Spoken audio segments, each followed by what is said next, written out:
Hey guys, what's up? Danny here again. And this is a pretty special video in my opinion. I've always really liked plus bows. I think they're really cool. And I actually got to do a commission where I was fixing up an old plus bow made by Captainslug, which, if you're not aware, is the originator of the plus bow. So that meant a lot to me. I really put a lot of time and hard work into it, and I think it looks really well. And I also did some, I don't know, reinforcing, I guess you could call it, just so it lasts long. But without further ado, here it is. So when I got it, it came with a polycarbonate handle, just those two pieces, like the original way of doing it, and it didn't have a cheek rest. So what I did was I put a cheek rest on, and that's just a piece of polycarbonate that I sanded on a belt sander, just like my other one, sanded it on a belt sander to make it thinner, and then bent it around a piece of PVC, and it's sanded so it's smooth and frosted. And then you got a, I think this is oak. Yeah, I think this is oak wood. I had a big piece of it at work. It's either oak or poplar or maple. But yeah, I think it's oak. I'm pretty sure it's oak. It was in the other big pile of oak. So yeah, oak backplate, oak thumbhole stock, and I'll get a little closer. So I modeled the thumbhole stock, kind of how Nerfomania does them.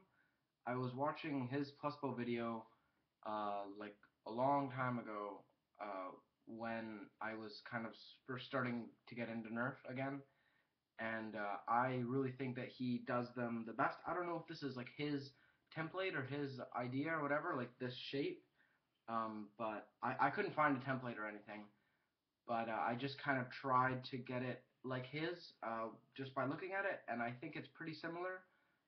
I think he does them very well, and yeah, if you're gonna make a thumbhole stock, these look the best. I think, like, the sharp corners, they're not sharp, but like clean lines, and you get the corner here, nice corner here, and then you round it all. And I did use the nub like you normally do on a plus bow handle. Some people don't, but I like it. All I did was I took the handle templates from Captainslug original write-up, and I put that on a piece of wood, and then I just kind of drew line with a ruler like that, or sorry, like there, and then the two lines here, and like I'm measuring everything perfectly, of course, and then I just connect the line with a nice sharp curve, or a, yeah, nice curve, I guess. You just call it a curve, whatever. And yeah, I think it turned out really good. It has a red mahogany stain on it, and then it has 3 layers of shellac, which makes it nice and shiny, and it also seals and protects the wood. And the other things I did to this was, besides this, is I put a larger screw to hold this on. This only had a 3/8 uh, 632 screw, and I changed it to a 3/4 632 screw, or maybe it's a 1 inch, because I don't know, it was barely any thread holding it on. Um, I added another standoff on the bottom, because when I first got it from, uh, it's a local Nerf guy that I got it from. It's the second Blues Brother on Nerf Haven. If you were wondering, this is his, and I'm doing it for him. So when I got it from him, there was only these two in there. So yeah, and I noticed, like, on my plus bow, I have another one here, and like that's how it is on the write up. So I don't know, it either fell out or Captainslug forgot to put it in or something. So yeah, I have another standoff in there on both sides. So then it's the normal 3 standoffs on each side holding it together, which makes it a lot stronger, or not a lot, but it helps. This does have 2-piece side plates, and they are 1/8 inch side plates, so it is prone to breaking. And up here, there is like barely any plastic um, holding on. Like there's the hole, and then there's like maybe a 1/16 of an inch of plastic holding the bolt. So what I actually did was I cut out 2 more pieces of 1/8 inch polycarbonate to match the front, and then that is super glued on. The holes are drilled to match, and then I have a half-inch uh, machine screw, or sorry, bolt on each side going into the standoff, and then another 1032 2-inch bolt going straight through. So these plates really reinforce the holes. Now it has double the amount of polycarbonate than it was holding it. It's still, not a lot of polycarbonate holding it. Like normally the hole would be drilled a little bit further back, but this is much better than it used to be, and I don't see it breaking anytime soon. And there was foam like glued to the bushing on the back, and I took that out because it was basically falling apart, and it kills your plunger volume, and then it just adds like dead space basically. So yeah, I took that out, and then I replaced the plunger head. It used to have, so you can tell this is really old because the plunger head that it came with was actually like the original washer plunger head. So this had two rubber washers glued together with an aluminum spacer in the middle, and then that's just sandwiched with the polycarb, so it had like basically no seal at all. But that's the original way of doing them. That's how Captainslug like thought of it first. So I actually replaced it with a U-cup because that's what I had on hand. I didn't have any skirts. I've used them all lately, but I had some U-cups. Their U-cups are just as good in my opinion. And yeah, that is sandwiched between the two original pieces of polycarbonate made by Captainslug. And then I just added, I don't know if you've ever seen a U-cup, but there's like a hole in the middle and it's fairly large. So I put a piece of polycarb in the hole so then it won't shift around. Because if you squeeze U-cups too much, they just collapse. They're not like skirt seals. And yeah, so the plunger head's nice. And then I added a little PVC spacer, which is just attached by one countersunk 1/4-inch bolt, and that is made out of a piece of 3/4-inch CPVC, or sorry, 3/4-inch PVC that has been reamed out with a Dremel, and then a piece of 1/2-inch PVC has been glued into there, and then that has been drilled. The 1/2-inch PVC has been drilled out with a 5/8 drill bit, so that allows a piece of CPVC to fit inside there, and then the CPVC has been drilled out with a 1/2-inch drill bit, so it fits perfectly onto the 1/2-inch nylon.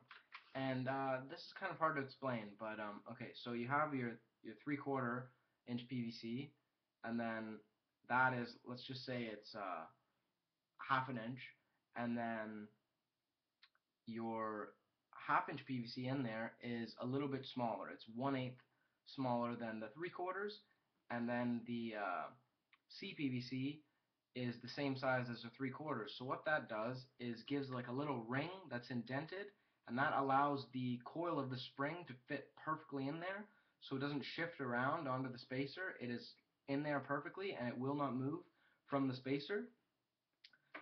So that helps with the compression. It doesn't buckle as much. And the reason I had to use a spacer, excuse me, because this has the original 3 catch notches, like all old plus bows do. So at the last catch notch, it wasn't even close to full compression. So I started cutting away at the front of the plunger rod because this allowed it. This gap here was pretty far. The pull used to be like starting back here. So I cut, I think 1 1/4 inches off of that to allow for more compression, but that still wasn't at full compression. So then I added this spacer, and this is as far as I can comfortably go towards the front. I probably could have gone maybe another 1/4 inch, but I don't want it too close to there. I still, it needs to have some space. But whatever, it's at absolute full compression now because of me cutting off part of the front of the plunger rod, and then me putting the spacer on as well. And I don't think the spacer looks bad. I did it kind of nicely. I think it looks fine. It's all sanded and white, so I think it looks nice. It matches the plunger rod. And we'll check out the compression now. So that is at full compression. Cannot be compressed any further. There is not even a single space in there. Unfortunately, I can't do the seal test right now because I actually just switched this bolt. The original one was fine, and I got a perfect seal, but when I put the reinforcing plates on either side, it made the other one too short. and then with the original bolt it sealed like very poorly. So I put a 2-inch 1032 with a nylon lock nut, and that's just been gooped like an hour ago. And I don't know. I don't think it would be good to do right now because I don't want to blow out any of the goop. I always let goop dry for 24 hours with seals just so it's perfect. And yeah, I think that is pretty much it. The stock was cut out with a scroll saw, shaped with a file, and then I sanded it to 400 grit because I'm out of 600 grit sandpaper, and I don't know, I just didn't buy any. And then this is mechanically fastened. And yeah, I think that pretty much covers it. I was super happy to be able to rework a Captainslug original. It's a piece of nerfing history, in my opinion.